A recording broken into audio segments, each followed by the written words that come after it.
really kicked it off is what other people said.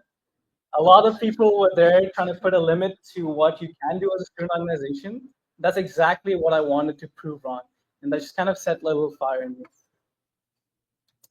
They say a bumblebee is actually too big in its body size and has really small wings, and it shouldn't technically fly according to all aerodynamic laws. But that's exactly what a lot of people told us. We were just a student organization. You guys are doing too much. But just like that bumblebee, we ignored everything and we didn't follow the rules that we didn't write, and we flew anyways. So there's two simple things that I told myself when I wanted to continue with this organization is always start with a little ambition for something and make sure I end with impact. People like to see numbers, they like impact. And so that's what we're going to see today. After 554 hours of meetings and 310 different meeting notes and an infinite amount of stress, more stress than I'd like to admit, we were here today to showcase to you guys what we achieved this year. So sit back and relax and watch everything we achieved this year. We knew starting off in the year that we wanted to change people's perspective on what CodeLab was. So we wanted to do things new, but we also wanted to just refresh the idea of what the club was completely. But at the same time, we didn't want to change too many things because we had something that was really strong, but we also did not want to just like lay back and not try for new things. So that's when we introduced two new cohorts, so CodeLab Product and CodeLab AI, which you guys will get to see the projects of. But what made this year really successful has to be the clients. We would have never imagined in the past 2 years that we'd be able to work with such big companies and a huge amount of them. So a huge shout out to our project team.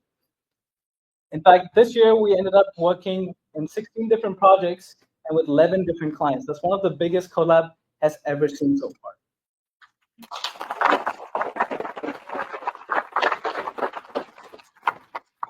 And on top of this, we also knew that we wanted to focus a little bit more on building that strong community as well. And that is when we decided to kind of have that inclusivity. We opened up our retreat for the very first time to the entire cohort. And it was a huge success. We had to run it back. And this quarter, we had one of our largest retreats. And our operations team completely killed it. Organization, transportation, food, and all of those stuff. But what's really cool about our operations team is they handle a lot more things than you can imagine. We have our weekly GMs, Monday, 6 to 8 p.m. in this DLC. We have final presentations like this one. We have our workshop that we do with other clubs. We have other socials during the entire weeks, and also our lovely banquets. And we cannot forget our barbecue socials too. But all of the stuff we do would not really be shown to a lot of people if it isn't for a pretty strong marketing team. And our externals team did phenomenal this entire year. We reached over 700,000 new accounts, over 1,000 followers, and we had 65 different posts on our socials. They're working constantly and really hard. In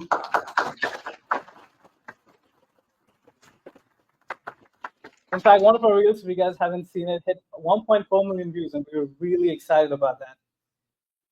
And we didn't settle for less. We didn't want to just do something that's every certain organization gets to do.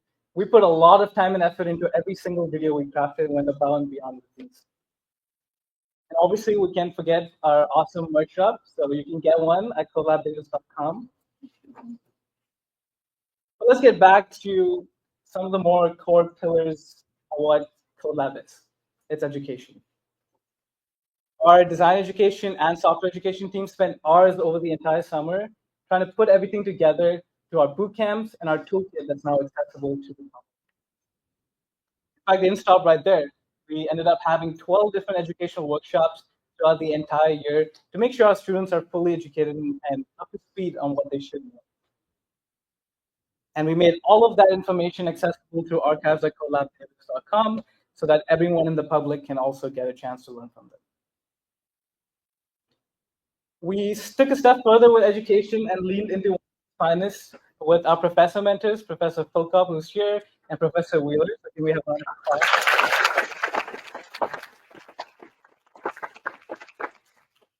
They've been really, really helpful for not just the students in the club, but also for us in the board to kind of teach us in which directions we should go and not.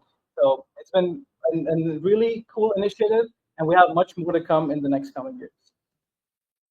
And I have to talk about our infrastructure teams, everything that you guys see, the websites, what's up for this final presentation. They're releasing platforms after platforms, keeping them always functioning and up to date. In fact, we're really excited for our CodeLab app to come sometime next year, so keep an eye out for it too. But let's switch things a little bit into open source. Now, this is something we launched this year, and we got an overwhelming response. We had about 120 members in less than 48 hours, and we didn't really understand the demand for it until we started putting the tickets out, and they got taken in less than 2 minutes. What's really cool is over the quarter, we have about 18 different components built, 90 plus commits, and about 20 or over pull requests that were closed. This is a very good start for our very first open source cohort. And we built these projects completely from scratch to support this. But what's even cooler is we have a lot of different clients who are interested to work with this open source, and we have much more coming in the future. We're spending a lot of time in specific trying to kind of put more efforts into open source, and we're working very closely with the UC OSCO program to see what we can do to help students and encourage them to be part of open source communities. That's a lot of value in CodeLab for sure, but this access shouldn't have a price tag. And we believe everyone, regardless of the background, should be able to experience this. But as a student organization, I'm sure all of you know, there's a lot of operational costs. And in the past, we used to have a member due. But what we're really excited is this year onwards, we made that completely zero. The CodeLab will now, in the near future, be officially cost-free for all students.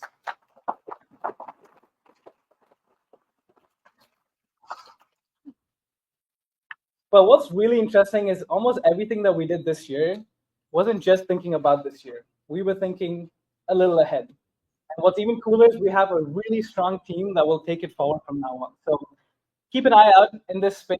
It's only going to go better from here. But today is about the team that made it happen this year. I want to thank everyone on this board, and can we get a huge round of applause for everyone that made it happen?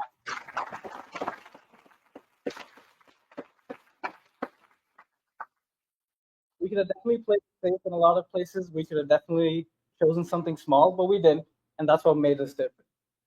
And what's something that's also very unique about GitLab is for a lot of things, we don't really have a process. And that's totally fine, because we really do trust in each one of it. And that's what makes it special, and that's what made it work at the end. They will say it's unrealistic. They will say it's too ambitious. They will say it's too much. They'll definitely say it's too big. But we didn't wait for that validation. In fact, we put our heads down, we built until they all look back. Today, they are all looking back. So I hope you guys really going to enjoy today's product showcase. It's a lot of effort throughout the entire year that we built to get these projects and making sure everyone has a good experience. Thank you for trusting us. Thank you for trusting me. And please sit back and enjoy the showcase for tonight. Thank you.